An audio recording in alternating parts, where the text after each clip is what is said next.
The age of flexible smartphones is upon us. We're checking out LG's new G Flex, and this is their new semi-bendable smartphone. As you can see, it's curved a bit to the side, and we'll give you a quick example of how it's a little flexible. You can see it's bent, and if you actually put down a little pressure on it, it will, there we go, it can take up to 88 pounds of pressure, and it'll come right back.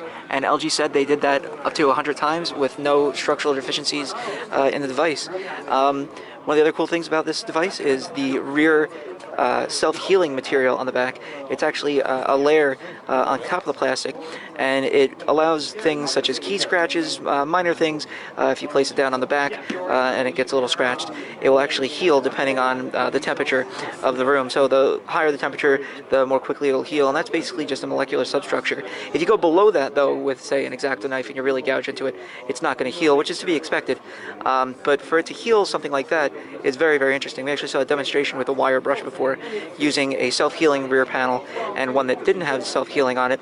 And the self-healing rear panel, in about 5 minutes, was nearly completely healed, while the other was just kind of scratched to oblivion.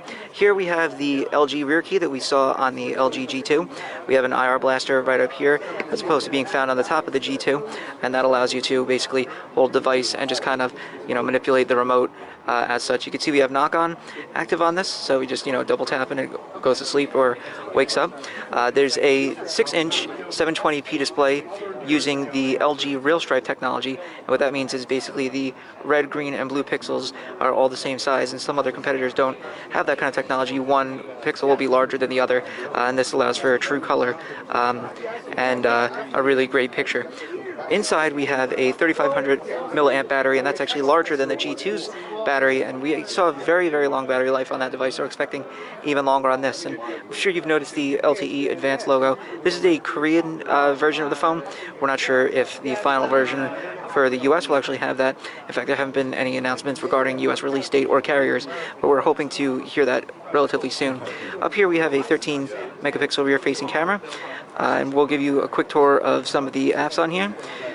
We'll do the knock-on, and there's a new feature called Quick Theater, and what that actually allows you to do is hold the device and then press down in the center and then swipe your fingers apart, and it opens up your media files or media apps. So you can see you have photos, videos, YouTube, and then the BTV Mobile, which is a Korean app, but we'll probably see something different in the US.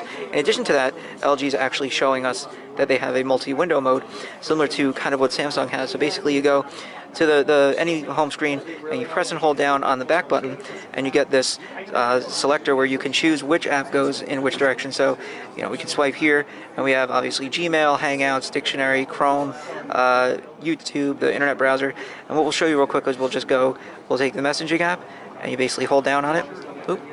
Hold down on that, and you just drag it up to the top, and then you take the other app that you want to use. We'll use Gallery, and then drag it to the bottom, and there you go. Now you're running two apps at once. So if you're running a text message, you can take a photo, hold down, and just drag it up to the top, and it'll save there in the text message. If you get a text message with a URL in it and you have the web browser open, you can actually tap the URL and it'll open up in the web browser down below.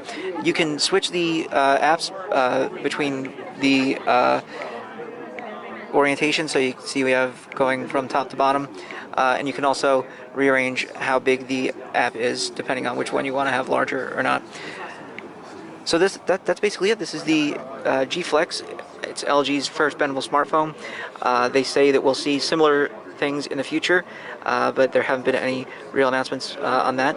And again, this is Dan Howley from Laptop Magazine, checking out LG's new G Flex.